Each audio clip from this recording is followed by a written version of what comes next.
인간이 짐승보다 못한 행동을 할 때가 있다. 짐승이 본능과 생존으로 움직일 때 인간은 계산과 의도와 고의성이 함께 따라온다. 그래서 불교에서는 인간 악업을 짐승보다 더 무겁게 본다. 부처님은 이렇게 말씀하셨다. 업은 반드시 제자리로 돌아오고 다시 그 업을 짓게 만들며 그 업의 그림자에서 벗어나지 못하게 한다. 사람이 남을 모욕하고 남을 파괴하고 남의 마음을 짓밟고 남의 인생을 망가뜨리는 일을 했을 때 이것은 단순히 악행 하나로 끝나는 일이 아니다. 그 악함은 마음의 습성으로 남고 그 습성은 다음 생에서도 그대로 이어진다. 지금 생에서 내가 하는 행동은 다음 생의 몸과 자리까지 결정한다. 이것이 불교의 업과 윤회가 말하는 가장 무서운 지점이다. 사람들은 눈앞에서 죄값을 받지 않으면 그냥 지나간다고 생각한다. 그러나 부처님은 이렇게 말씀하셨다. 그때 바로 드러나지 않는다고 해서 사라지는 것은 아니다. 뿌린 씨앗은 반드시 싹이 튼다. 익을 때의 시간이 다를 뿐 업은 사라지지 않는다. 그래서 짐승보다 못한 짓을 한 사람들, 그 악업은 다음 생에서 반드시 어떤 형상으로든 드러난다. 악업은 사라지지 않는다. 악업은 그대로 자신을 다시 만든다. 지금 살아가는 우리는 그냥 이 생의 감각과 성격만 본다. 그러나 불교 경전들은 반복해서 알려준다. 이 생의 모습은 이전 생에서 온 것이다. 그리고 이 생의 마음은 또 다음 생을 만든다. 내가 남을 짓밟으며 이겼다고 생각한 것, 누군가를 울리고 내가 웃으며 끝났다고 생각한 것, 남의 괴로움 위에서 내가 잘 산다고 스스로 착각하는 것, 그 모든 것은 다음 생에서 그대로 결과로 돌아온다. 부처님은 이렇게 말씀하셨다. 악업이 커지면 다음 생에서 사람으로 태어나지 못한다. 다른 세계, 다른 존재, 다른 몸, 심지어 고통을 받는 세계로 태어난다. 즉 인간보다 아래 차원의 세계로 내려간다. 지금 느끼는 의식이 다음 생의 신호 속에 그대로 새겨지고 이 마음의 모양은 다시 그 마음에 맞는 몸을 찾는다. 그러므로 남을 해치며 사는 사람, 남의 영혼을 무너뜨리며 사는 사람, 남의 생을 파괴하며 사는 사람, 그들은 절대 그대로 끝나지 않는다. 이 생에서 끝나지 않는다. 이것이 진짜 공포다. 부처님은 이렇게 말씀하셨다. 본인이 만든 업은 본인이 받는다. 어떤 신도 대신 받아주지 않는다. 그 누구도 대신 갚아주지 않는다. 이것이 불교가 가장 철저하게 가르치는 원인과 결과의 순환이다. 사람이 짐승보다 못한 짓을 할 때 그것은 단순히 감정적인 분노의 폭발이나 순간적인 실수나 무지로 인한 행동에서만 끝나지 않는다. 불교의 관점에서 그것은 마음의 방향성을 바꾸는 가장 결정적 사건이며 그 방향성은 다시 새 생을 결정짓는 근본 씨앗이 된다. 부처님은 이렇게 말씀하셨다. 마음이 그어놓은 방향이 그 사람의 다음 세계를 결정한다. 사람이 악업을 쌓는다는 것은 겉으로 보이는 행동을 말하는 것이 아니라 그 행동을 가능하게 만들었던 그 마음의 뿌리 자체가 악으로 굳어져 간다는 뜻이다. 그래서 짐승보다 못한 짓을 한 사람들은 그 악업 자체가 다음 생에서 다시 자신에게 맞는 세계를 찾아간다. 업은 사라지지 않는다. 업은 형태를 바꾸어 다시 나타난다. 그리고 그 형태는 그 사람의 의식 수준과 동일한 자리에서 시작된다. 불교에서는 사람이 짐승보다 못한 일을 한 경우 그 다음 생이 짐승으로 떨어진다라고 단순히 말하지 않는다. 더 깊다. 의식이 흐릿하고 자기 존재가 분별을 할 수 없는 더 아래의 존재 상태로 내려간다. 그리고 그것을 수행 경전에서는 업이 자신을 다시 가장 어두운 습성으로 끌어내린다라고 표현한다. 즉, 그 사람의 마음이 다음을 더 악으로 선택하도록 만든다. 사람이 남의 마음을 꺾고 남의 희망을 부수고 남의 살아있는 영혼을 짓밟는 일. 그 행위는 단순히 도덕적 범죄가 아니라 불법의 관점에서는 존재 전체의 타락으로 본다. 그 타락의 원인은 밖에 있지 않고 그 마음 안에 있다. 그 마음이 다시 다음 생의 몸을 찾는다. 그래서 짐승보다 못한 짓을 한 사람들은 다음 생에서 그 마음에 어울리는 몸으로 태어난다. 이것이 바로 업작용의 무서움이다. 부처님은 이렇게 말씀하셨다. 업에서 벗어나려면 업을 짓는 마음을 끊어야 한다. 행동을 억지로 막는다고 되는 것이 아니라 그 행동을 가능하게 하는 근본 뿌리가 전환되어야 한다. 그러나 짐승보다 못한 짓을 하는 사람들의 마음은 뿌리가 이미 흐려져 있다.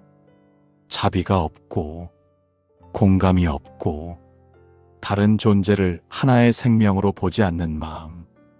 이 마음은 이 생에서도 괴로움을 만들고 다음 생에서는 더 낮은 식의 세계로 자신을 보낸다. 이것을 수행자들은 심의 하강이라고 말했다. 사람은 누구나 생을 이어가며 조금씩 마음의 진동수를 바꿀 수 있지만 악업은 그 진동수를 가장 아래로 끌어내린다. 그 아래가 짐승의 세계보다 더 낮을 수 있다. 그 사람의 마음은 남의 고통을 보고도 아무 감각이 없는 마음, 남의 아픔을 보고도 아무 반응이 없는 마음. 이 마음은 불법에서 말하는 깨달음으로 갈 수 있는 최소한의 조건도 갖추지 못한 상태다. 이 마음은 다음 생에서 더 큰 막힘을 만든다. 다음 생에서 더 큰 어둠을 만든다. 다음 생에서 더 큰 혼란을 만든다. 그리고 그 어둠과 혼란과 막힘 자체가 그 존재의 몸이 된다.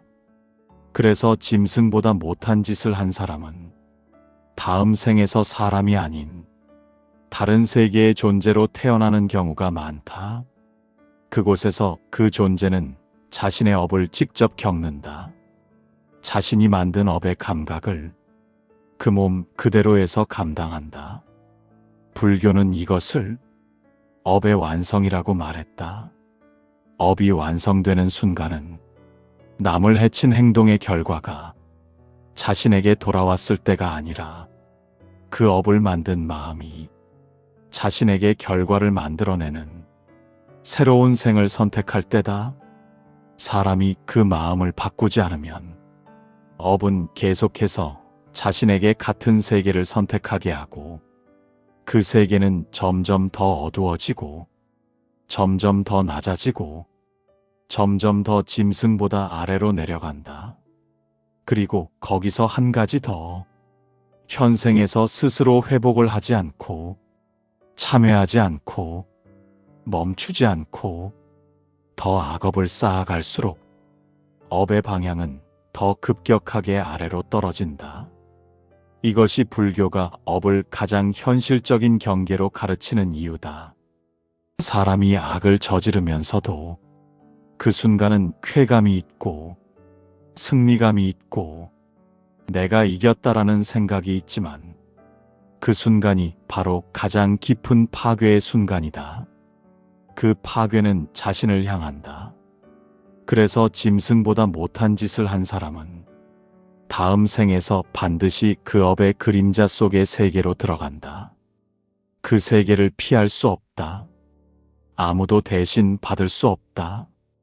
그 누구도 대신 갚아줄 수 없다. 자신이 만든 마음의 결과 안에서 그 자신이 다음 생을 산다.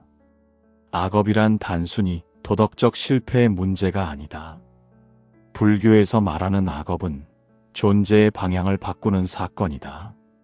사람이 짐승보다 못한 짓을 한 경우 그 사람의 의식은 그 순간 깨어있는 의식이 아니라 망상과 탐욕과 분노 그리고 이기심에 잠식된 의식이다. 이 의식이 다음 생을 선택한다. 그리고 그 선택은 자연스럽게 가장 낮은 세계를 향한다. 부처님은 이렇게 말씀하셨다. 업이 몸을 만들고 업이 다음 생의 세계를 만든다. 사람은 자신이 만든 업을 피할 수 없다. 그리고 그 업이 만들어낸 세계 안에서 다시 자신을 확인한다. 불교 경전에서는 사람이 짐승보다 못한 짓을 했던 이들의 다음 생을 설명할 때 그들은 더 낮은 생의 문으로 들어간다라고 표현한다. 이 말의 의미는 단순히 동물로 환생한다는 단순 논리가 아니다. 동물보다 아래 영역이 존재한다는 뜻이다. 즉, 의식의 밀도가 더 어두운 세계, 어둠과 혼란과 감각의 혼침이 그 사람의 새로운 몸이 되어버린다. 그곳에서는 후회나 참회가 불가능하다. 후회는 의식이 깨어있는 세계에서 가능한 것이며 혼침의 세계에서는 그것조차 불가능하다. 그래서 짐승보다 못한 짓을 한 이들의 내세는 회복보다 더 깊은 침잠의 결과가 된다. 사람이 악업의 작용을 두려워해야 하는 이유는 이것이다. 악업은 다음 생에서 더 낮은 몸을 선택하게 만들고 그 낮은 몸은 더 큰 무지와 혼란을 만든다. 그래서 그 다음 생에서 다시 악업을 쌓기 쉬워진다. 이것이 업의 연속성이다. 업은 끊어지지 않는다. 업은 이어진다. 업은 남아있다가 조건이 맞는 순간 스스로 결과를 만든다. 그리고 그 결과는 단순한 고통이 아니다. 존재 전체의 어둠이다. 사람이 악업을 통해 타락할 때 그 타락은 몸이 아니라 의식의 구조를 망가뜨린다. 그 망가진 의식의 구조가 다시 몸을 선택한다. 그 몸은 더 낮은 자리를 향한다. 그리고 그 자리에서 다시 업을 쌓는다. 불교에서는 이것을 업의 하강작용이라고 가르친다. 즉, 짐승보다 못한 짓을 한 사람들은 다음 생에서 그 마음이 만든 하강의 힘 때문에 더 낮은 세계의 몸을 갖게 된다. 그 낮은 세계에서는 내가 누군가를 해치고, 내가 누군가를 부수고, 내가 누군가의 마음을 짓밟았던 그 감각이 그대로 자신을 향해 되돌아온다. 그 결과는 밖이 아니라 자신의 몸과 마음을 직접 파괴한다. 그래서 악업의 결과는 외부에서 오는 형벌이 아니라 자가 형벌이다. 부처님은 이렇게 말씀하셨다. 악업은 그 과보에서 도망칠 수 없다. 이 말은 누군가가 나에게 벌을 내리는 것이 아니라 내가 만든 악업이 다음 생의 몸과 세계와 의식의 상태를 직접 선택한다는 뜻이다. 즉, 업의 주인은 나였고 업의 과보의 주체도 나다. 그 누구도 이 과보를 대신 받지 못한다. 그래서 짐승보다 못한 짓을 한 사람은 내세에서 반드시 그 업을 기반으로 한 세계로 들어가게 된다.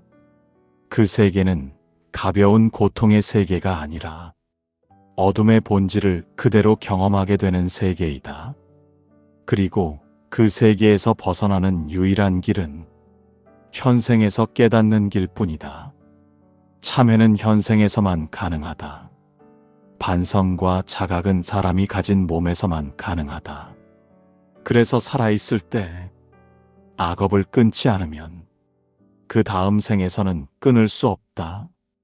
불교는 이것을 가장 현실적인 경계로 가르쳤다. 사람이 악을 저지르며 살아갈 때 그 악이 쌓이고 또 쌓이며 그 악이 새로운 생을 규정해버리는 순간이 온다. 그 순간은 죽음이 아니라 업이 다음 생을 선택하기 전의 순간이다. 그 선택은 누구도 바꿀 수 없다. 부처님조차 그 선택을 대신 바꾸지 못한다. 왜냐하면 업의 주체는 각자 자신이기 때문이다. 그래서 짐승보다 못한 짓을 한 사람은 내세에서 반드시 그 악의 무게가 스스로를 덮는 세계로 들어간다. 그 세계는 사람보다 더 낮은 자리, 몸으로 표현되는 어둠, 의식이 드러나지 못하는 자리, 그리고 업의 감각을 자신이 직접 받는 자리이다.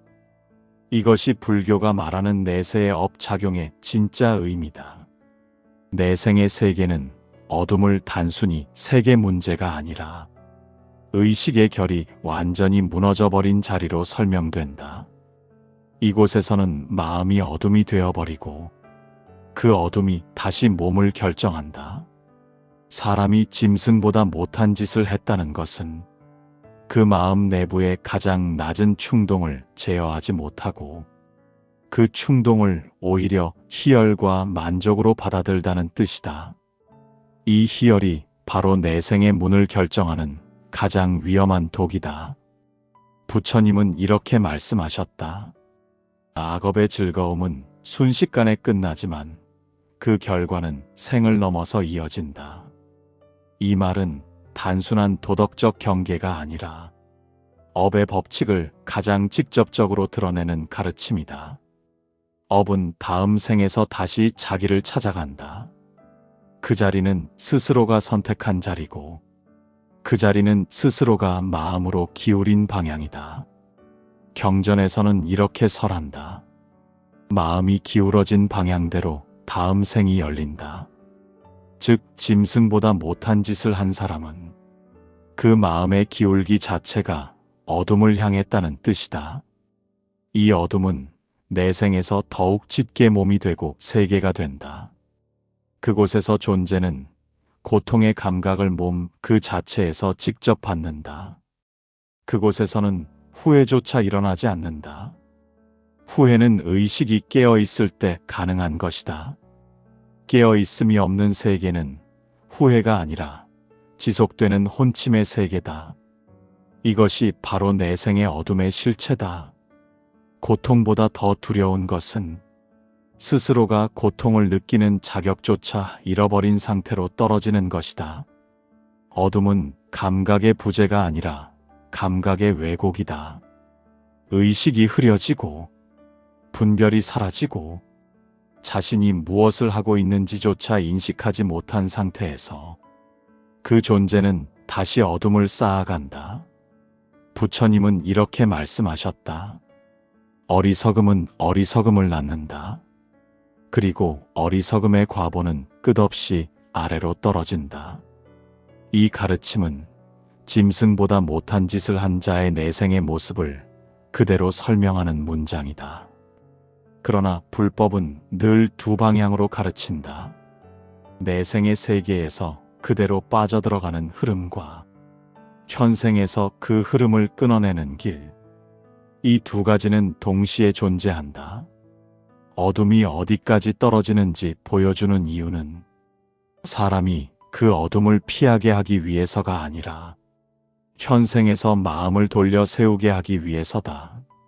내생의 공포로 끌어내는 것이 목적이 아니라 현생에서 멈추고 현생에서 돌이키고 현생에서 참회하고 현생에서 업을 끊는 것이 불교의 목적이다. 경전에서는 이렇게 설한다. 생을 바꾸는 힘은 지금 이 순간에만 있다. 생을 넘어서는 힘도 죽음 이후의 세계를 바꾸는 힘도 지금 이 순간의 마음에서 나온다. 즉 짐승보다 못한 짓을 쌓은 사람도 지금 이 자리에서 돌이킬 수 있다. 내생에서가 아니라 지금 살아있을 때만 가능하다. 부처님은 이렇게 말씀하셨다. 참회란 과거를 없애는 것이 아니라 과거를 더 이상 이어가지 않겠다는 선언이다. 이 선언은 마음의 방향을 바꾸는 일이다. 마음의 방향이 바뀌면 업의 작용도 바뀐다. 업의 작용이 바뀌면 내생도 바뀐다. 사람이 짐승보다 못한 짓을 했던 마음 그 자체에서 슬픔이 일어나고 후회가 일어나고 멈추고 싶다는 간절함이 일어나는 순간, 그것이 바로 마음의 방향이 바뀌는 순간이다. 내생의 어둠은 무서운 것이 아니라 현생에서 그 어둠을 끊지 않으면 그 어둠은 계속해서 스스로를 향해 문을 열어간다는 사실이 두려운 것이다. 즉 내생의 어둠은 벌이 아니라 연속이다. 그래서 불교는 내생을 두려워하라고 가르치지 않았다. 내생을 두려워하게 될 때 사람은 오히려 숨고 피하려고 한다. 불교는 내생을 직시하라고 가르친다. 그 어둠이 나에게서 만들어진 것임을 인정하고 그 어둠을 끊어내는 작업을 지금 이 자리에서 시작하라고 가르친다. 현생에서 업을 끊는 방법은 거창한 수행이 아니다. 불법은 늘 가장 실질적인 한 줄을 핵심으로 가르친다. 멈추어라. 그리고 바라보아라. 그리고 인정하라. 그리고 그 뿌리를 녹여내라. 이 네 가지는 불교 수행의 가장 핵심이며 악업의 연속을 끊어내는 가장 직접적인 길이다.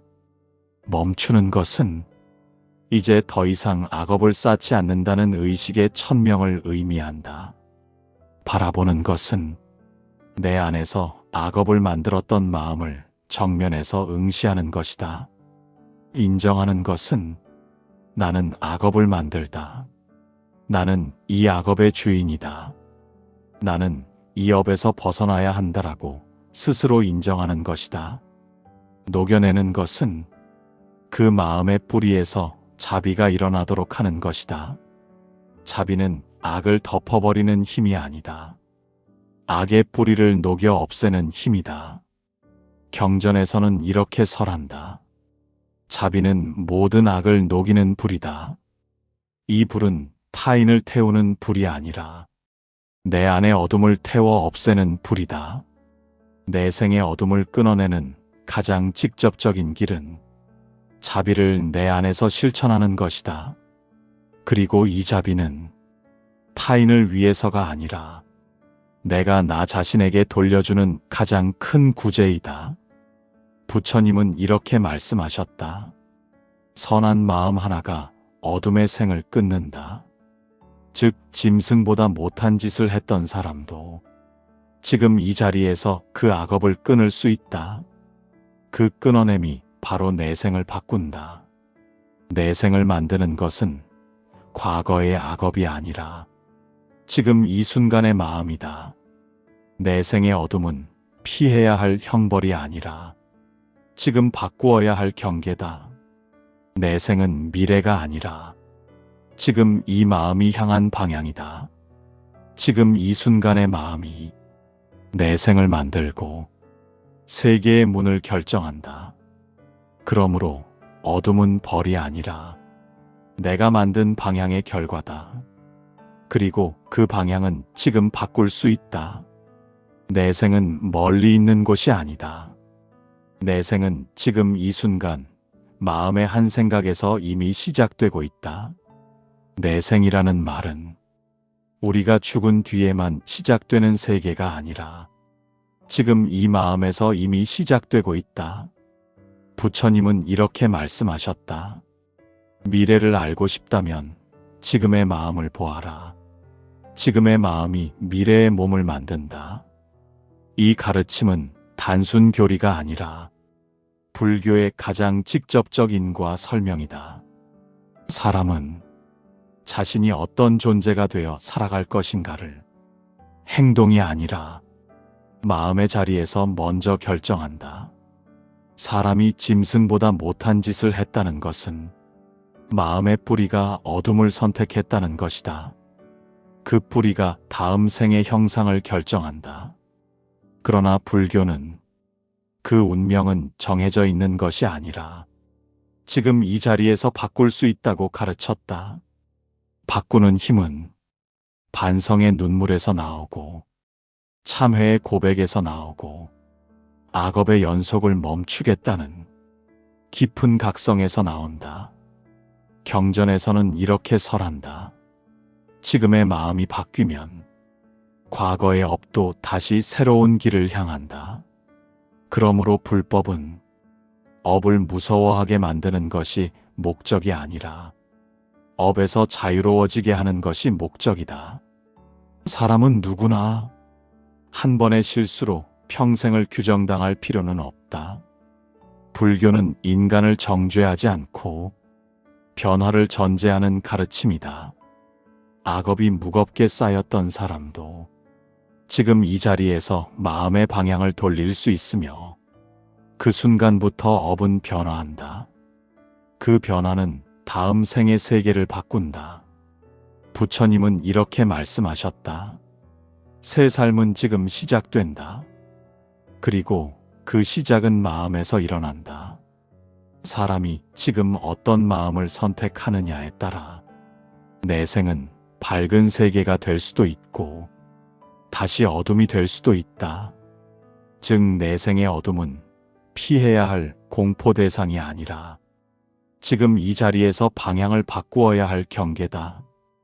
우리가 불법을 듣는 이유도 미래를 점치기 위함이 아니라 지금의 마음을 비추고 그 마음의 방향을 바로 세우기 위함이다. 사람은 살아있는 동안에만 마음을 바꾸고 업을 끊고 다음 생을 다시 선택할 수 있다. 죽음 이후에 바꿀 수 있는 것은 없다. 죽음 이후의 과보는 이미 마음이 내려놓은 결과다. 그러므로 살아있을 때 듣는 불법은 미래를 위한 가장 큰 선물이 된다. 내 생은 멀리 있는 곳이 아니라 지금 마음이 닿는 방향이다. 우리가 지금 분노를 선택하면 내 생은 그 분노의 세계로 갈 것이고 우리가 지금 자비를 선택하면 내 생은 그 자비의 세계로 열린다. 부처님은 이렇게 말씀하셨다. 마음이 머무는 곳이 곧 세계가 된다. 내 생은 바로 지금 마음이 머무는 자리의 끝이다. 내 생의 과보는 외부에서 내려지는 판결이 아니라 내가 지금 이 순간 선택한 마음의 마지막 결과다. 그러므로 불법은 지금 마음을 돌려 세우는 일을 가장 중요하게 말한다. 어둠의 세계는 반드시 피해야 할 장소가 아니라 지금의 마음이 향하지 않도록 스스로 경계해야 할 방향이다. 그리고 이것은 두려움이 아니라 삶의 존엄을 되찾는 가장 직접적 수행이다. 이제 우리는 내 생이 무엇인가 보다 지금 어떤 마음으로 살아야 하는가를 보아야 한다. 내 생의 어둠은 우리가 이 생에서 붙들고 있는 악업의 그림자다. 그리고 그 그림자는 지금 이 순간 마음을 돌려 세우는 것으로 사라질 수 있다. 사람은 언제든지 마음을 바꿀 수 있다. 그는 자신의 어둠을 인정하고 그 어둠을 녹여낼 수 있다. 자비가 시작되는 순간 내 생의 문도 달라진다. 그래서 불법은 희망이다. 희망은 미래가 아니라 지금 이 순간의 마음에서 나온다. 내 생을 바꾸고 싶다면 지금 마음을 바꾸어라. 그 변화가 바로 새로운 세계의 시작이 된다.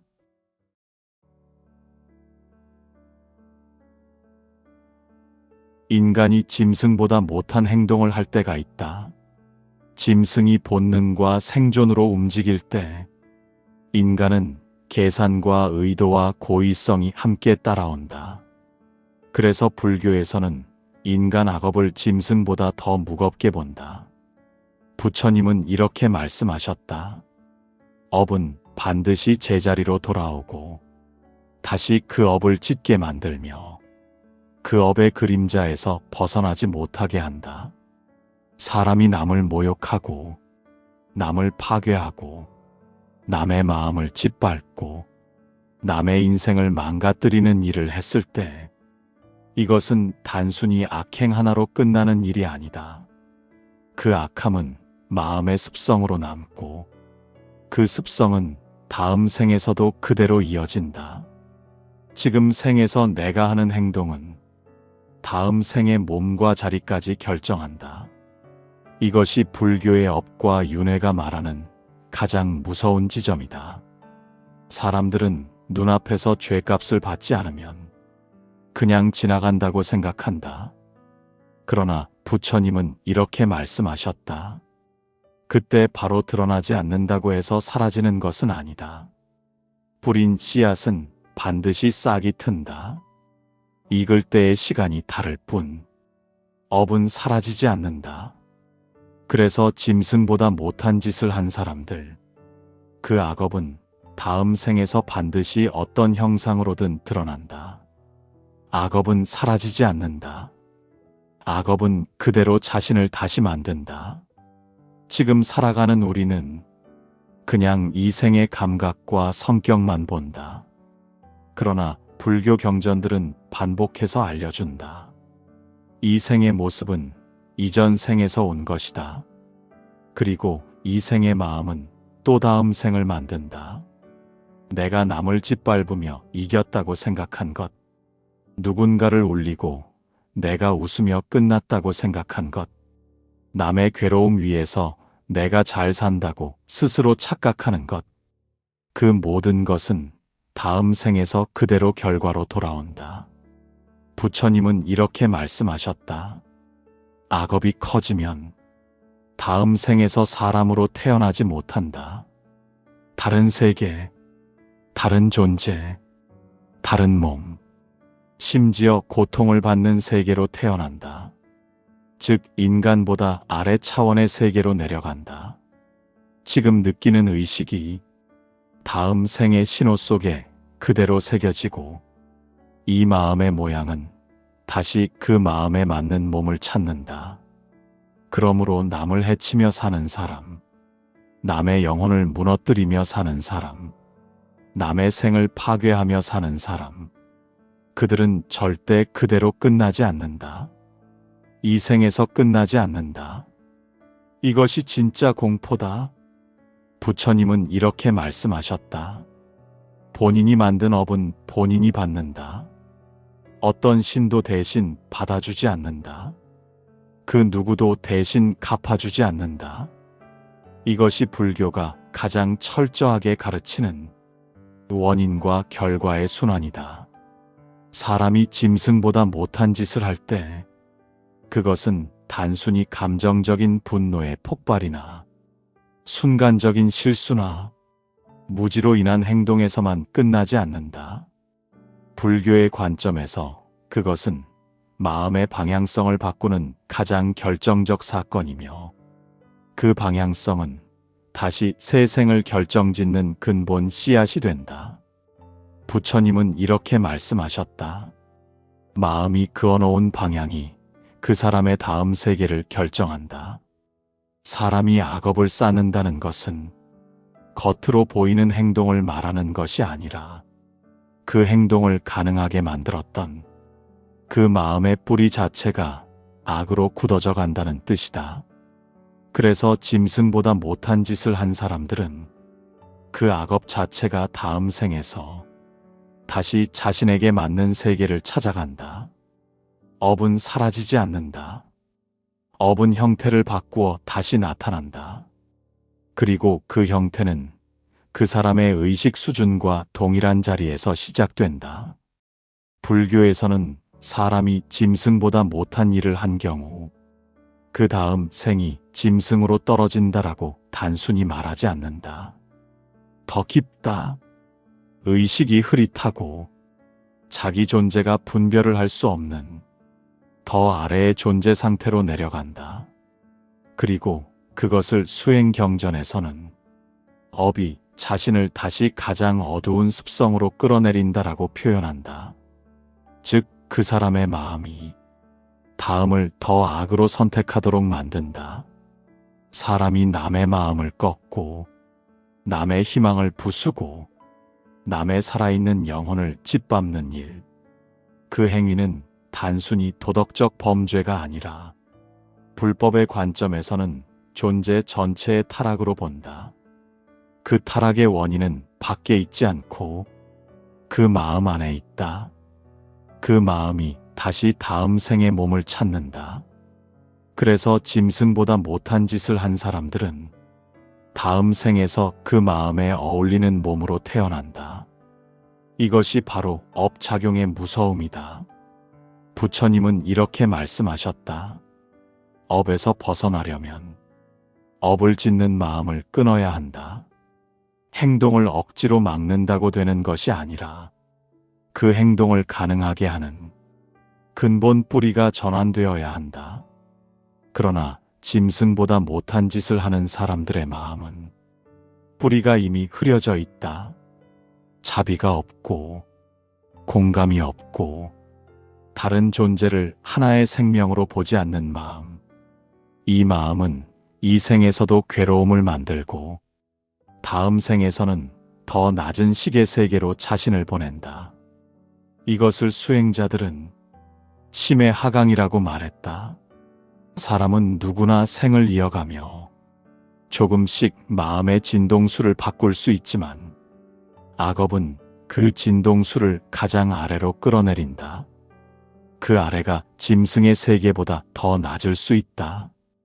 그 사람의 마음은 남의 고통을 보고도 아무 감각이 없는 마음, 남의 아픔을 보고도 아무 반응이 없는 마음. 이 마음은 불법에서 말하는 깨달음으로 갈 수 있는 최소한의 조건도 갖추지 못한 상태다.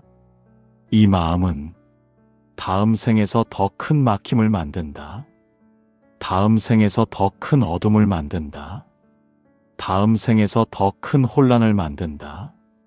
그리고 그 어둠과 혼란과 막힘 자체가 그 존재의 몸이 된다. 그래서 짐승보다 못한 짓을 한 사람은 다음 생에서 사람이 아닌 다른 세계의 존재로 태어나는 경우가 많다. 그곳에서 그 존재는 자신의 업을 직접 겪는다. 자신이 만든 업의 감각을 그 몸 그대로에서 감당한다. 불교는 이것을 업의 완성이라고 말했다. 업이 완성되는 순간은 남을 해친 행동의 결과가 자신에게 돌아왔을 때가 아니라 그 업을 만든 마음이 자신에게 결과를 만들어내는 새로운 생을 선택할 때다.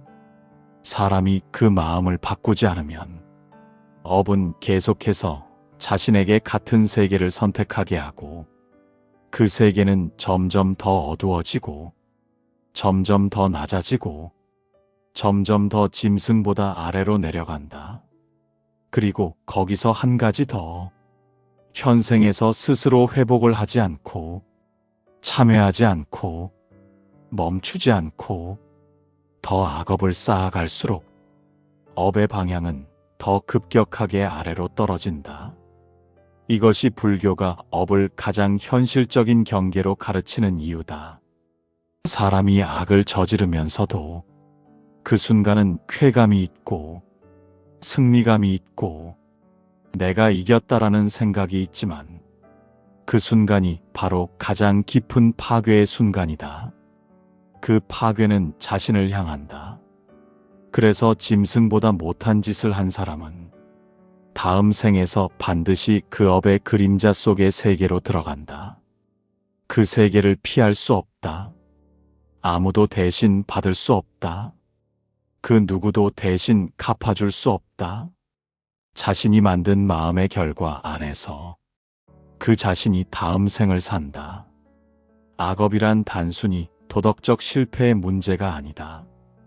불교에서 말하는 악업은 존재의 방향을 바꾸는 사건이다. 사람이 짐승보다 못한 짓을 한 경우 그 사람의 의식은 그 순간 깨어있는 의식이 아니라 망상과 탐욕과 분노 그리고 이기심에 잠식된 의식이다. 이 의식이 다음 생을 선택한다. 그리고 그 선택은 자연스럽게 가장 낮은 세계를 향한다. 부처님은 이렇게 말씀하셨다. 업이 몸을 만들고 업이 다음 생의 세계를 만든다. 사람은 자신이 만든 업을 피할 수 없다. 그리고 그 업이 만들어낸 세계 안에서 다시 자신을 확인한다. 불교 경전에서는 사람이 짐승보다 못한 짓을 했던 이들의 다음 생을 설명할 때 그들은 더 낮은 생의 문으로 들어간다라고 표현한다. 이 말의 의미는 단순히 동물로 환생한다는 단순 논리가 아니다. 동물보다 아래 영역이 존재한다는 뜻이다. 즉, 의식의 밀도가 더 어두운 세계, 어둠과 혼란과 감각의 혼침이 그 사람의 새로운 몸이 되어버린다. 그곳에서는 후회나 참회가 불가능하다. 후회는 의식이 깨어있는 세계에서 가능한 것이며 혼침의 세계에서는 그것조차 불가능하다. 그래서 짐승보다 못한 짓을 한 이들의 내세는 회복보다 더 깊은 침잠의 결과가 된다. 사람이 악업의 작용을 두려워해야 하는 이유는 이것이다. 악업은 다음 생에서 더 낮은 몸을 선택하게 만들고 그 낮은 몸은 더 큰 무지와 혼란을 만든다. 그래서 그 다음 생에서 다시 악업을 쌓기 쉬워진다. 이것이 업의 연속성이다. 업은 끊어지지 않는다. 업은 이어진다. 업은 남아있다가 조건이 맞는 순간 스스로 결과를 만든다. 그리고 그 결과는 단순한 고통이 아니다. 존재 전체의 어둠이다. 사람이 악업을 통해 타락할 때 그 타락은 몸이 아니라 의식의 구조를 망가뜨린다. 그 망가진 의식의 구조가 다시 몸을 선택한다. 그 몸은 더 낮은 자리를 향한다. 그리고 그 자리에서 다시 업을 쌓는다. 불교에서는 이것을 업의 하강작용이라고 가르친다. 즉, 짐승보다 못한 짓을 한 사람들은 다음 생에서 그 마음이 만든 하강의 힘 때문에 더 낮은 세계의 몸을 갖게 된다. 그 낮은 세계에서는 내가 누군가를 해치고, 내가 누군가를 부수고, 내가 누군가의 마음을 짓밟았던 그 감각이 그대로 자신을 향해 되돌아온다. 그 결과는 밖이 아니라 자신의 몸과 마음을 직접 파괴한다. 그래서 악업의 결과는 외부에서 오는 형벌이 아니라 자가 형벌이다. 부처님은 이렇게 말씀하셨다. 악업은 그 과보에서 도망칠 수 없다. 이 말은 누군가가 나에게 벌을 내리는 것이 아니라 내가 만든 악업이 다음 생의 몸과 세계와 의식의 상태를 직접 선택한다는 뜻이다. 즉, 업의 주인은 나였고 업의 과보의 주체도 나다. 그 누구도 이 과보를 대신 받지 못한다. 그래서 짐승보다 못한 짓을 한 사람은 내세에서 반드시 그 업을 기반으로 한 세계로 들어가게 된다. 그 세계는 가벼운 고통의 세계가 아니라 어둠의 본질을 그대로 경험하게 되는 세계이다. 그리고 그 세계에서 벗어나는 유일한 길은 현생에서 깨닫는 길뿐이다. 참회는 현생에서만 가능하다. 반성과 자각은 사람이 가진 몸에서만 가능하다. 그래서 살아있을 때 악업을 끊지 않으면 그 다음 생에서는 끊을 수 없다.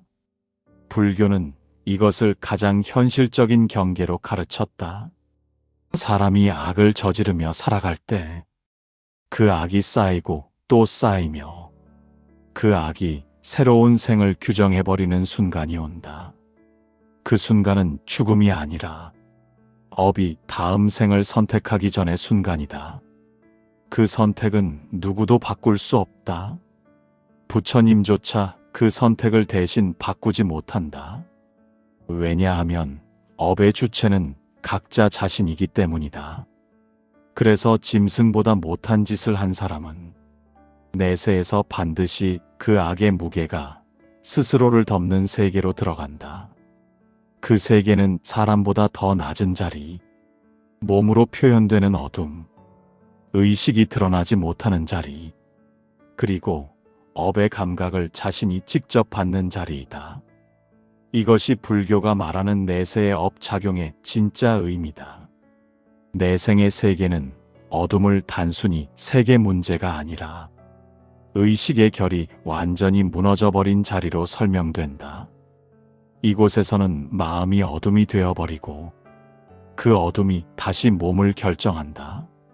사람이 짐승보다 못한 짓을 했다는 것은 그 마음 내부의 가장 낮은 충동을 제어하지 못하고 그 충동을 오히려 희열과 만족으로 받아들다는 뜻이다. 이 희열이 바로 내생의 문을 결정하는 가장 위험한 독이다.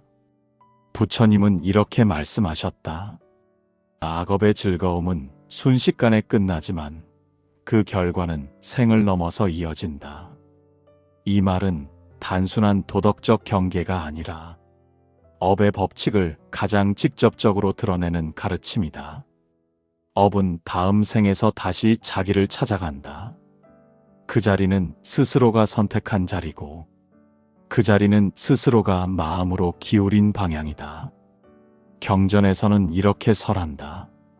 마음이 기울어진 방향대로 다음 생이 열린다. 즉 짐승보다 못한 짓을 한 사람은 그 마음의 기울기 자체가 어둠을 향했다는 뜻이다. 이 어둠은 내생에서 더욱 짙게 몸이 되고 세계가 된다. 그곳에서 존재는 고통의 감각을 몸 그 자체에서 직접 받는다. 그곳에서는 후회조차 일어나지 않는다. 후회는 의식이 깨어있을 때 가능한 것이다.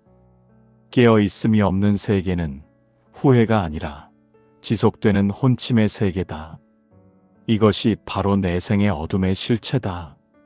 고통보다 더 두려운 것은 스스로가 고통을 느끼는 자격조차 잃어버린 상태로 떨어지는 것이다. 어둠은 감각의 부재가 아니라 감각의 왜곡이다. 의식이 흐려지고 분별이 사라지고 자신이 무엇을 하고 있는지조차 인식하지 못한 상태에서 그 존재는 다시 어둠을 쌓아간다. 부처님은 이렇게 말씀하셨다. 어리석음은 어리석음을 낳는다. 그리고 어리석음의 과보는 끝없이 아래로 떨어진다. 이 가르침은 짐승보다 못한 짓을 한 자의 내생의 모습을 그대로 설명하는 문장이다. 그러나 불법은 늘 두 방향으로 가르친다. 내생의 세계에서 그대로 빠져들어가는 흐름과 현생에서 그 흐름을 끊어내는 길. 이 두 가지는 동시에 존재한다. 어둠이 어디까지 떨어지는지 보여주는 이유는 사람이 그 어둠을 피하게 하기 위해서가 아니라 현생에서 마음을 돌려 세우게 하기 위해서다. 내생의 공포로 끌어내는 것이 목적이 아니라 현생에서 멈추고 현생에서 돌이키고 현생에서 참회하고 현생에서 업을 끊는 것이 불교의 목적이다. 경전에서는 이렇게 설한다. 생을 바꾸는 힘은 지금 이 순간에만 있다. 생을 넘어서는 힘도, 죽음 이후의 세계를 바꾸는 힘도 지금 이 순간의 마음에서 나온다. 즉 짐승보다 못한 짓을 쌓은 사람도 지금 이 자리에서 돌이킬 수 있다. 내생에서가 아니라 지금 살아있을 때만 가능하다. 부처님은 이렇게 말씀하셨다. 참회란 과거를 없애는 것이 아니라 과거를 더 이상 이어가지 않겠다는 선언이다. 이 선언은 마음의 방향을 바꾸는 일이다. 마음의 방향이 바뀌면 업의 작용도 바뀐다. 업의 작용이 바뀌면 내생도 바뀐다. 사람이 짐승보다 못한 짓을 했던 마음 그 자체에서 슬픔이 일어나고 후회가 일어나고 멈추고 싶다는 간절함이 일어나는 순간, 그것이 바로 마음의 방향이 바뀌는 순간이다. 내생의 어둠은 무서운 것이 아니라 현생에서 그 어둠을 끊지 않으면 그 어둠은 계속해서 스스로를 향해 문을 열어간다는 사실이 두려운 것이다.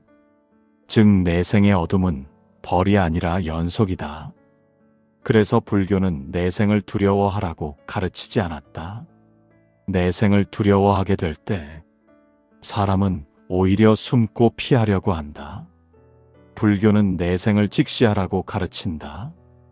그 어둠이 나에게서 만들어진 것임을 인정하고 그 어둠을 끊어내는 작업을 지금 이 자리에서 시작하라고 가르친다. 현생에서 업을 끊는 방법은 거창한 수행이 아니다. 불법은 늘 가장 실질적인 한 줄을 핵심으로 가르친다. 멈추어라. 그리고 바라보아라. 그리고 인정하라. 그리고 그 뿌리를 녹여내라.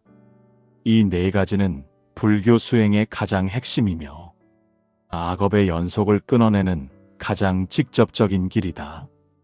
멈추는 것은 이제 더 이상 악업을 쌓지 않는다는 의식의 천명을 의미한다. 바라보는 것은 내 안에서 악업을 만들었던 마음을 정면에서 응시하는 것이다. 인정하는 것은 나는 악업을 만들다. 나는 이 악업의 주인이다.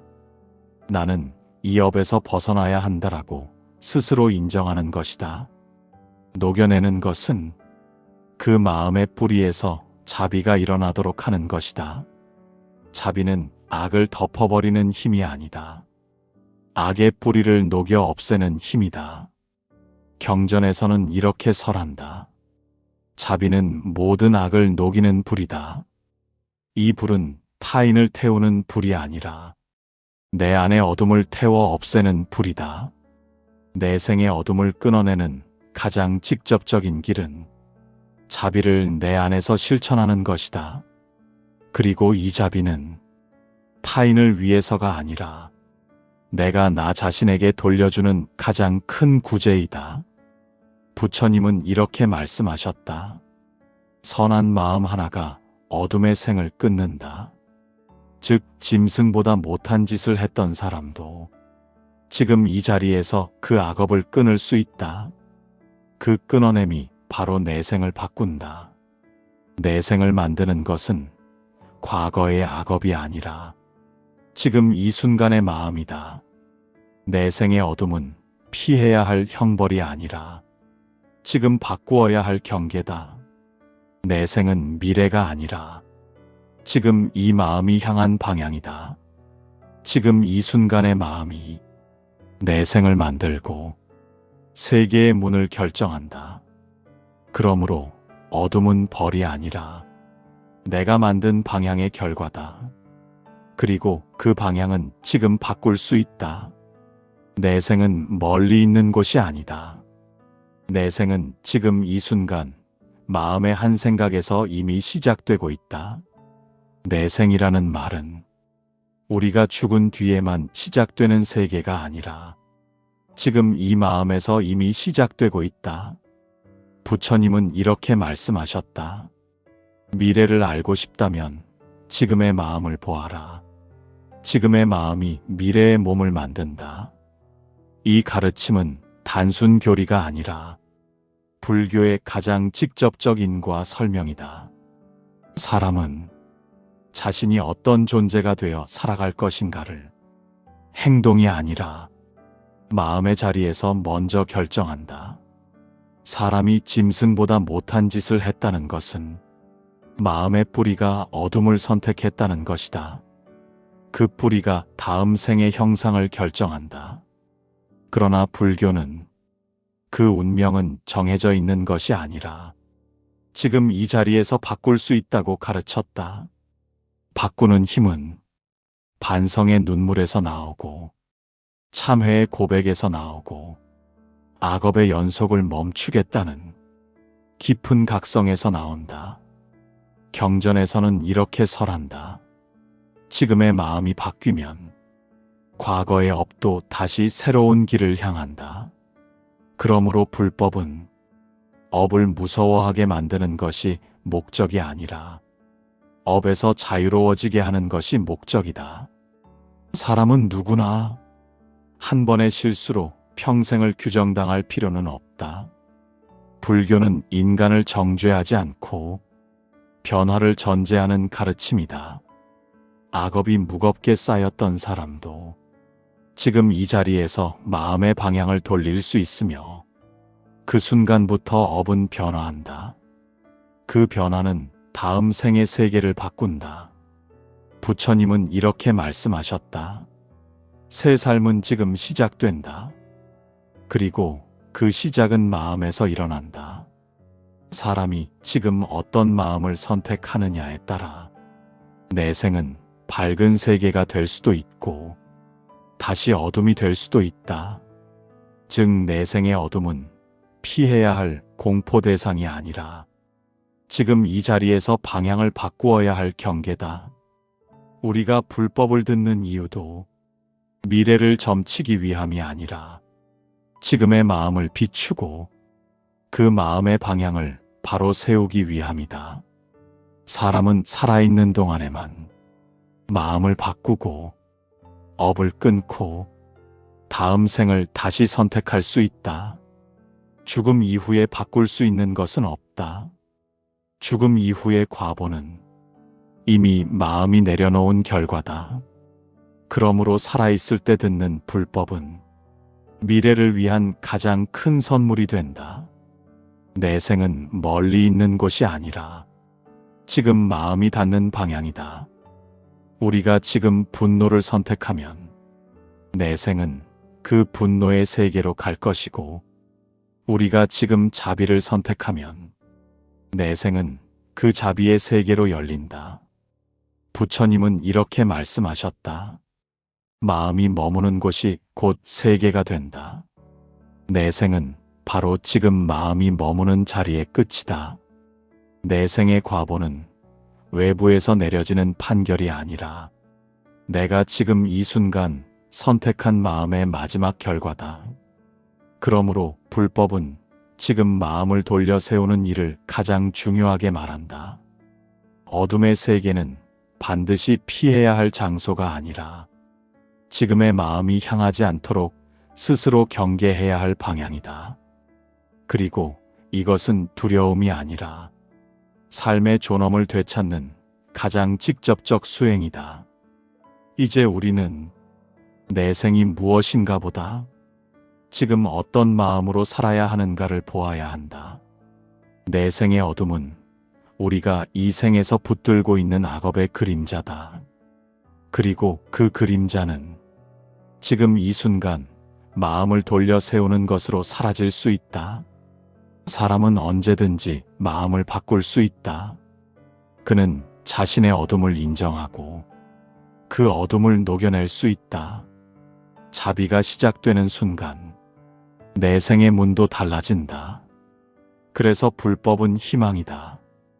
희망은 미래가 아니라 지금 이 순간의 마음에서 나온다. 내 생을 바꾸고 싶다면 지금 마음을 바꾸어라. 그 변화가 바로 새로운 세계의 시작이 된다.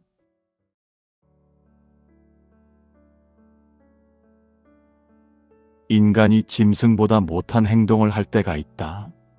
짐승이 본능과 생존으로 움직일 때 인간은 계산과 의도와 고의성이 함께 따라온다. 그래서 불교에서는 인간 악업을 짐승보다 더 무겁게 본다. 부처님은 이렇게 말씀하셨다. 업은 반드시 제자리로 돌아오고 다시 그 업을 짓게 만들며 그 업의 그림자에서 벗어나지 못하게 한다.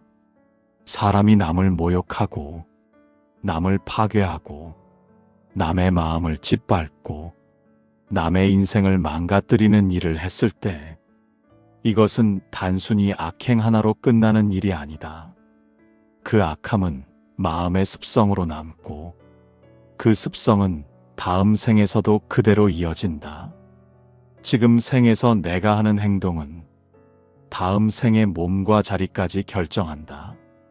이것이 불교의 업과 윤회가 말하는 가장 무서운 지점이다. 사람들은 눈앞에서 죄값을 받지 않으면 그냥 지나간다고 생각한다. 그러나 부처님은 이렇게 말씀하셨다. 그때 바로 드러나지 않는다고 해서 사라지는 것은 아니다. 뿌린 씨앗은 반드시 싹이 튼다. 익을 때의 시간이 다를 뿐 업은 사라지지 않는다.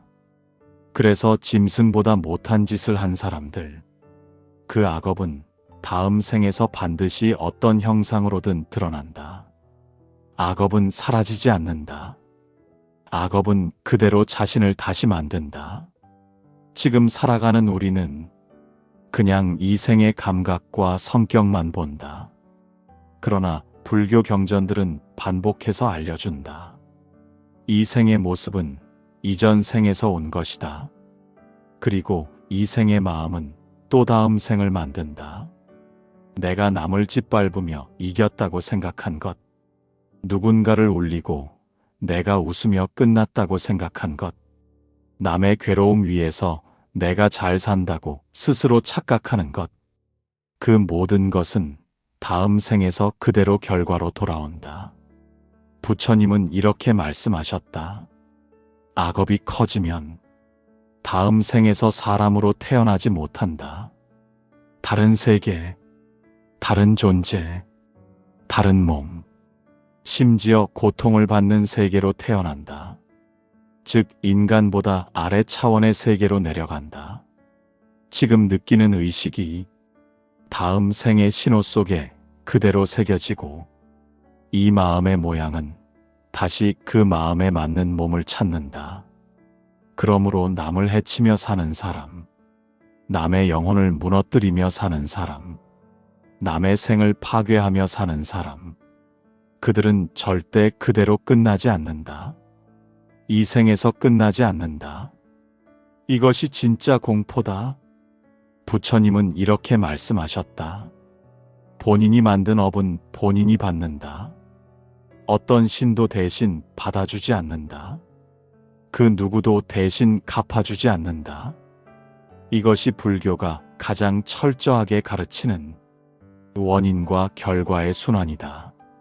사람이 짐승보다 못한 짓을 할 때 그것은 단순히 감정적인 분노의 폭발이나 순간적인 실수나 무지로 인한 행동에서만 끝나지 않는다. 불교의 관점에서 그것은 마음의 방향성을 바꾸는 가장 결정적 사건이며 그 방향성은 다시 새 생을 결정짓는 근본 씨앗이 된다. 부처님은 이렇게 말씀하셨다. 마음이 그어놓은 방향이 그 사람의 다음 세계를 결정한다. 사람이 악업을 쌓는다는 것은 겉으로 보이는 행동을 말하는 것이 아니라 그 행동을 가능하게 만들었던 그 마음의 뿌리 자체가 악으로 굳어져 간다는 뜻이다. 그래서 짐승보다 못한 짓을 한 사람들은 그 악업 자체가 다음 생에서 다시 자신에게 맞는 세계를 찾아간다. 업은 사라지지 않는다. 업은 형태를 바꾸어 다시 나타난다. 그리고 그 형태는 그 사람의 의식 수준과 동일한 자리에서 시작된다. 불교에서는 사람이 짐승보다 못한 일을 한 경우 그 다음 생이 짐승으로 떨어진다라고 단순히 말하지 않는다. 더 깊다. 의식이 흐릿하고 자기 존재가 분별을 할 수 없는 더 아래의 존재 상태로 내려간다. 그리고 그것을 수행 경전에서는 업이 자신을 다시 가장 어두운 습성으로 끌어내린다라고 표현한다. 즉, 그 사람의 마음이 다음을 더 악으로 선택하도록 만든다. 사람이 남의 마음을 꺾고 남의 희망을 부수고 남의 살아있는 영혼을 짓밟는 일, 그 행위는 단순히 도덕적 범죄가 아니라 불법의 관점에서는 존재 전체의 타락으로 본다. 그 타락의 원인은 밖에 있지 않고 그 마음 안에 있다. 그 마음이 다시 다음 생의 몸을 찾는다. 그래서 짐승보다 못한 짓을 한 사람들은 다음 생에서 그 마음에 어울리는 몸으로 태어난다. 이것이 바로 업작용의 무서움이다. 부처님은 이렇게 말씀하셨다. 업에서 벗어나려면 업을 짓는 마음을 끊어야 한다. 행동을 억지로 막는다고 되는 것이 아니라 그 행동을 가능하게 하는 근본 뿌리가 전환되어야 한다. 그러나 짐승보다 못한 짓을 하는 사람들의 마음은 뿌리가 이미 흐려져 있다. 자비가 없고 공감이 없고 다른 존재를 하나의 생명으로 보지 않는 마음. 이 마음은 이 생에서도 괴로움을 만들고 다음 생에서는 더 낮은 식의 세계로 자신을 보낸다. 이것을 수행자들은 심의 하강이라고 말했다. 사람은 누구나 생을 이어가며 조금씩 마음의 진동수를 바꿀 수 있지만 악업은 그 진동수를 가장 아래로 끌어내린다. 그 아래가 짐승의 세계보다 더 낮을 수 있다. 그 사람의 마음은 남의 고통을 보고도 아무 감각이 없는 마음, 남의 아픔을 보고도 아무 반응이 없는 마음. 이 마음은 불법에서 말하는 깨달음으로 갈 수 있는 최소한의 조건도 갖추지 못한 상태다. 이 마음은 다음 생에서 더 큰 막힘을 만든다. 다음 생에서 더 큰 어둠을 만든다. 다음 생에서 더 큰 혼란을 만든다. 그리고 그 어둠과 혼란과 막힘 자체가 그 존재의 몸이 된다. 그래서 짐승보다 못한 짓을 한 사람은 다음 생에서 사람이 아닌 다른 세계의 존재로 태어나는 경우가 많다. 그곳에서 그 존재는 자신의 업을 직접 겪는다. 자신이 만든 업의 감각을 그 몸 그대로에서 감당한다. 불교는 이것을 업의 완성이라고 말했다. 업이 완성되는 순간은 남을 해친 행동의 결과가 자신에게 돌아왔을 때가 아니라 그 업을 만든 마음이 자신에게 결과를 만들어내는 새로운 생을 선택할 때다. 사람이 그 마음을 바꾸지 않으면 업은 계속해서 자신에게 같은 세계를 선택하게 하고 그 세계는 점점 더 어두워지고 점점 더 낮아지고 점점 더 짐승보다 아래로 내려간다. 그리고 거기서 한 가지 더, 현생에서 스스로 회복을 하지 않고 참회하지 않고 멈추지 않고 더 악업을 쌓아갈수록 업의 방향은 더 급격하게 아래로 떨어진다. 이것이 불교가 업을 가장 현실적인 경계로 가르치는 이유다. 사람이 악을 저지르면서도 그 순간은 쾌감이 있고 승리감이 있고 내가 이겼다라는 생각이 있지만 그 순간이 바로 가장 깊은 파괴의 순간이다. 그 파괴는 자신을 향한다. 그래서 짐승보다 못한 짓을 한 사람은 다음 생에서 반드시 그 업의 그림자 속의 세계로 들어간다. 그 세계를 피할 수 없다. 아무도 대신 받을 수 없다. 그 누구도 대신 갚아줄 수 없다. 자신이 만든 마음의 결과 안에서 그 자신이 다음 생을 산다. 악업이란 단순히 도덕적 실패의 문제가 아니다. 불교에서 말하는 악업은 존재의 방향을 바꾸는 사건이다. 사람이 짐승보다 못한 짓을 한 경우 그 사람의 의식은 그 순간 깨어있는 의식이 아니라 망상과 탐욕과 분노 그리고 이기심에 잠식된 의식이다. 이 의식이 다음 생을 선택한다. 그리고 그 선택은 자연스럽게 가장 낮은 세계를 향한다. 부처님은 이렇게 말씀하셨다.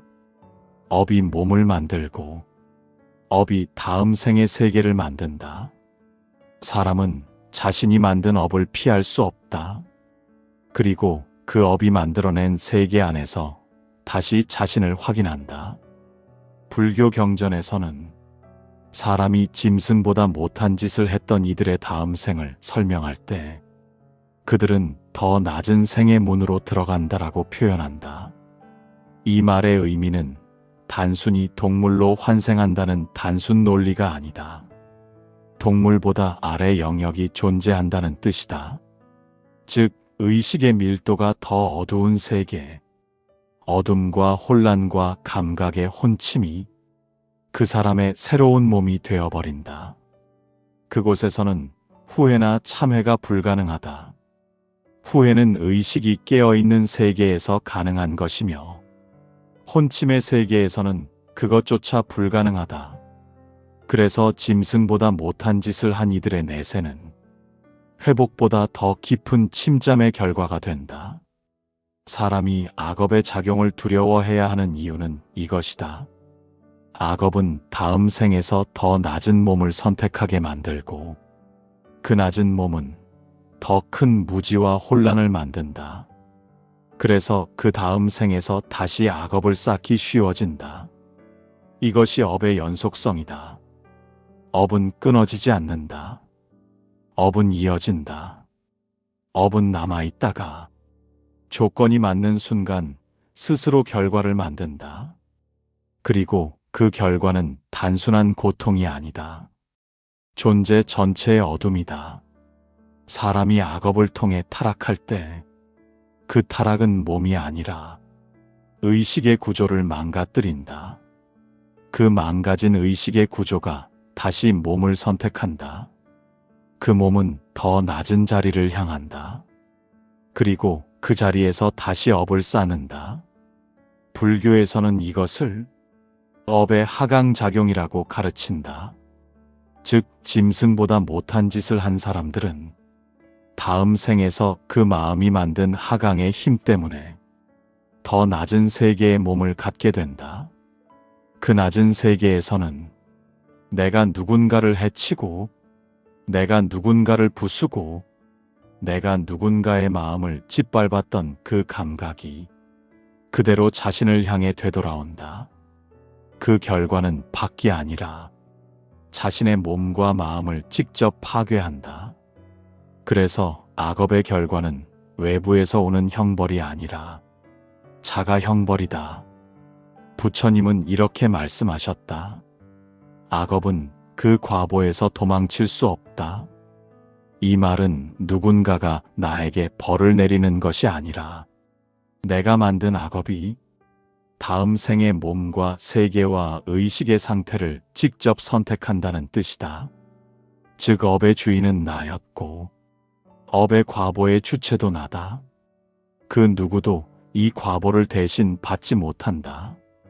그래서 짐승보다 못한 짓을 한 사람은 내세에서 반드시 그 업을 기반으로 한 세계로 들어가게 된다.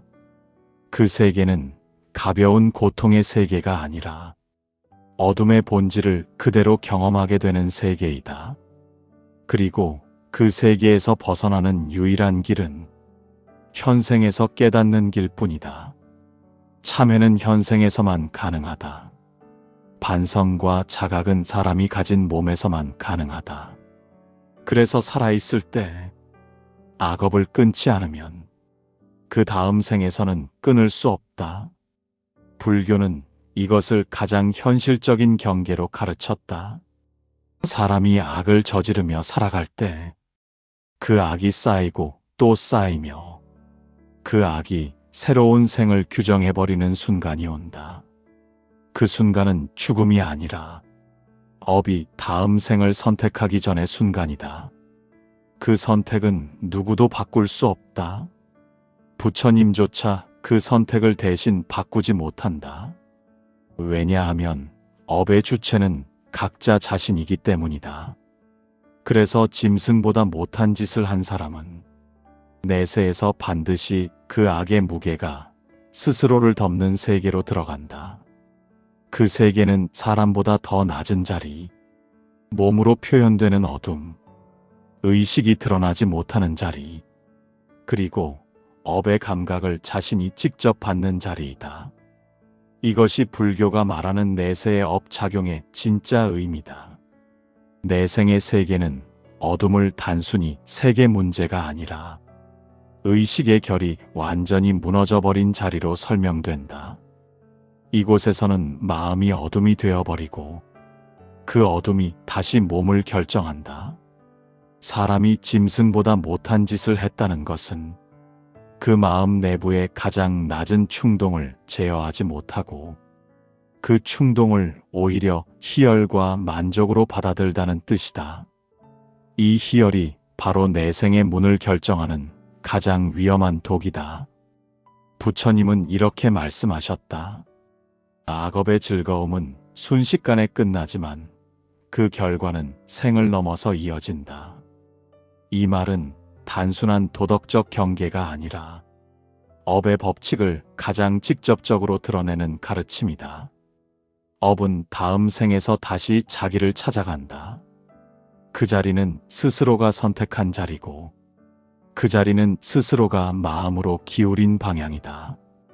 경전에서는 이렇게 설한다. 마음이 기울어진 방향대로 다음 생이 열린다. 즉 짐승보다 못한 짓을 한 사람은 그 마음의 기울기 자체가 어둠을 향했다는 뜻이다.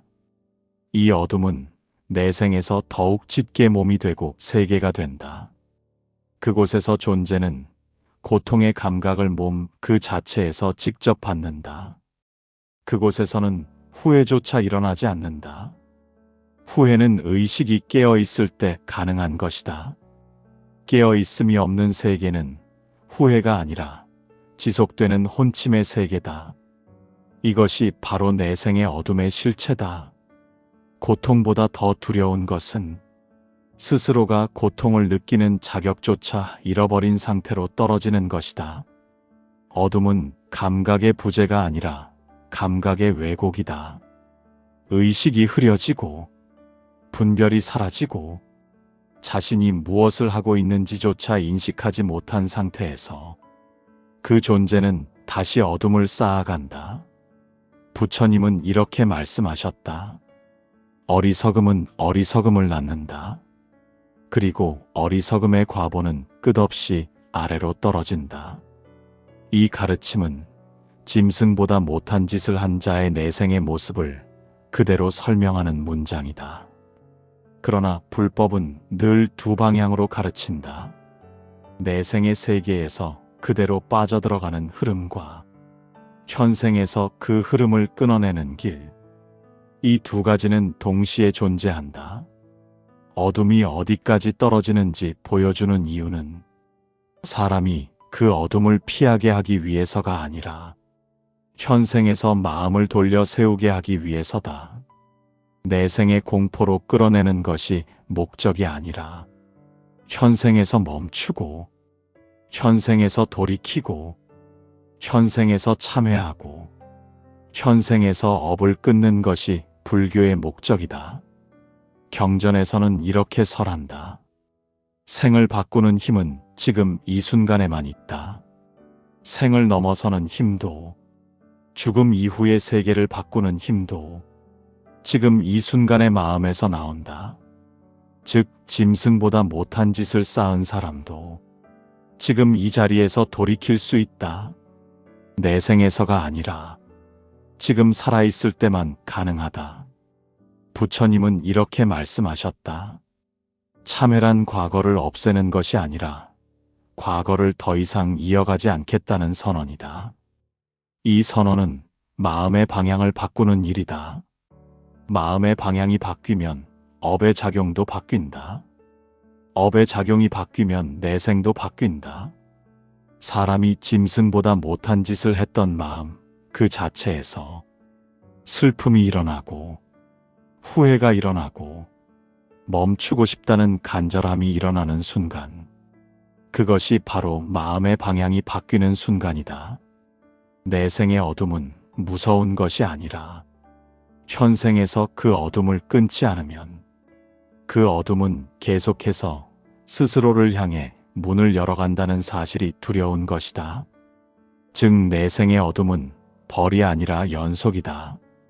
그래서 불교는 내생을 두려워하라고 가르치지 않았다. 내생을 두려워하게 될 때 사람은 오히려 숨고 피하려고 한다.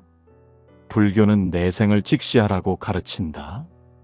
그 어둠이 나에게서 만들어진 것임을 인정하고 그 어둠을 끊어내는 작업을 지금 이 자리에서 시작하라고 가르친다.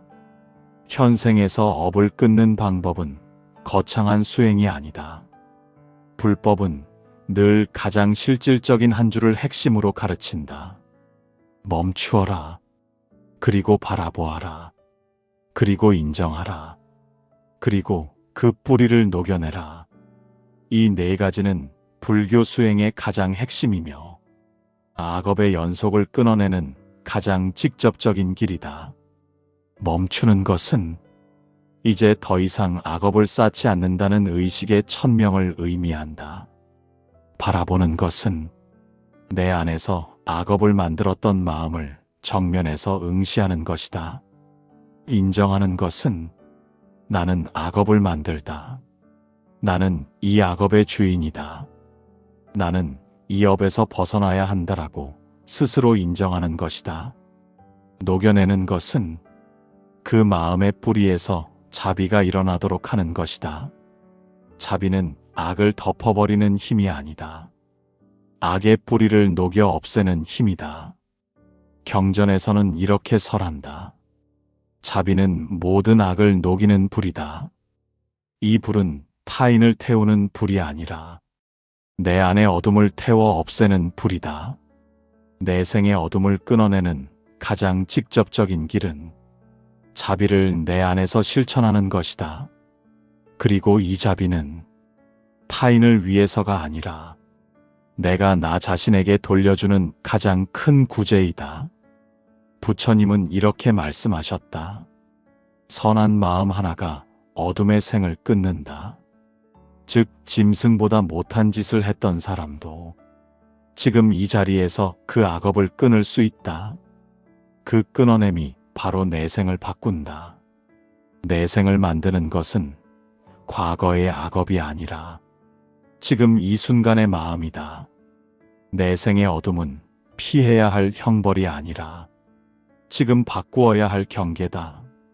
내생은 미래가 아니라 지금 이 마음이 향한 방향이다.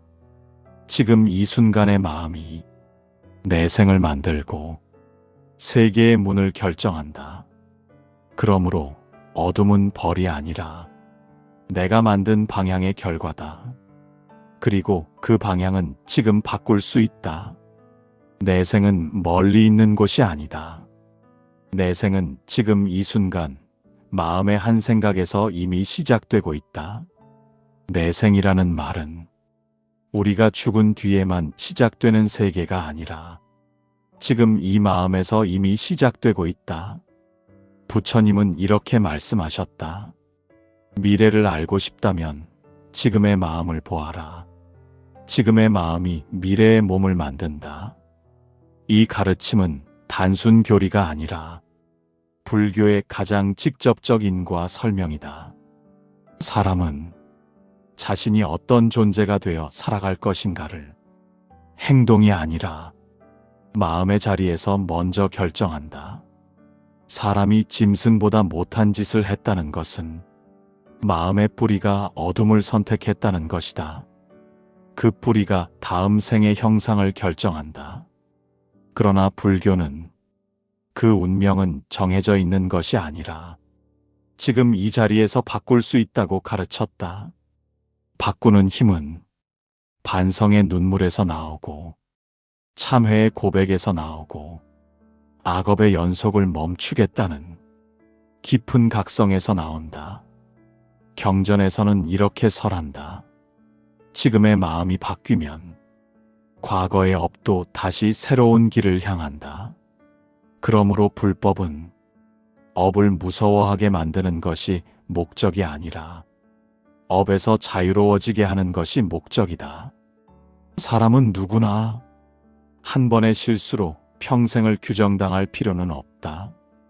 불교는 인간을 정죄하지 않고 변화를 전제하는 가르침이다. 악업이 무겁게 쌓였던 사람도 지금 이 자리에서 마음의 방향을 돌릴 수 있으며 그 순간부터 업은 변화한다. 그 변화는 다음 생의 세계를 바꾼다. 부처님은 이렇게 말씀하셨다. 새 삶은 지금 시작된다. 그리고 그 시작은 마음에서 일어난다. 사람이 지금 어떤 마음을 선택하느냐에 따라 내 생은 밝은 세계가 될 수도 있고 다시 어둠이 될 수도 있다. 즉 내 생의 어둠은 피해야 할 공포 대상이 아니라 지금 이 자리에서 방향을 바꾸어야 할 경계다. 우리가 불법을 듣는 이유도 미래를 점치기 위함이 아니라 지금의 마음을 비추고 그 마음의 방향을 바로 세우기 위함이다. 사람은 살아있는 동안에만 마음을 바꾸고 업을 끊고 다음 생을 다시 선택할 수 있다. 죽음 이후에 바꿀 수 있는 것은 없다. 죽음 이후의 과보는 이미 마음이 내려놓은 결과다. 그러므로 살아있을 때 듣는 불법은 미래를 위한 가장 큰 선물이 된다. 내 생은 멀리 있는 곳이 아니라 지금 마음이 닿는 방향이다. 우리가 지금 분노를 선택하면 내 생은 그 분노의 세계로 갈 것이고 우리가 지금 자비를 선택하면 내 생은 그 자비의 세계로 열린다. 부처님은 이렇게 말씀하셨다. 마음이 머무는 곳이 곧 세계가 된다. 내 생은 바로 지금 마음이 머무는 자리의 끝이다. 내 생의 과보는 외부에서 내려지는 판결이 아니라 내가 지금 이 순간 선택한 마음의 마지막 결과다. 그러므로 불법은 지금 마음을 돌려 세우는 일을 가장 중요하게 말한다. 어둠의 세계는 반드시 피해야 할 장소가 아니라 지금의 마음이 향하지 않도록 스스로 경계해야 할 방향이다. 그리고 이것은 두려움이 아니라 삶의 존엄을 되찾는 가장 직접적 수행이다. 이제 우리는 내 생이 무엇인가 보다 지금 어떤 마음으로 살아야 하는가를 보아야 한다. 내 생의 어둠은 우리가 이 생에서 붙들고 있는 악업의 그림자다. 그리고 그 그림자는 지금 이 순간 마음을 돌려 세우는 것으로 사라질 수 있다. 사람은 언제든지 마음을 바꿀 수 있다. 그는 자신의 어둠을 인정하고 그 어둠을 녹여낼 수 있다. 자비가 시작되는 순간 내 생의 문도 달라진다. 그래서 불법은 희망이다. 희망은 미래가 아니라 지금 이 순간의 마음에서 나온다. 내 생을 바꾸고 싶다면 지금 마음을 바꾸어라. 그 변화가 바로 새로운 세계의 시작이 된다.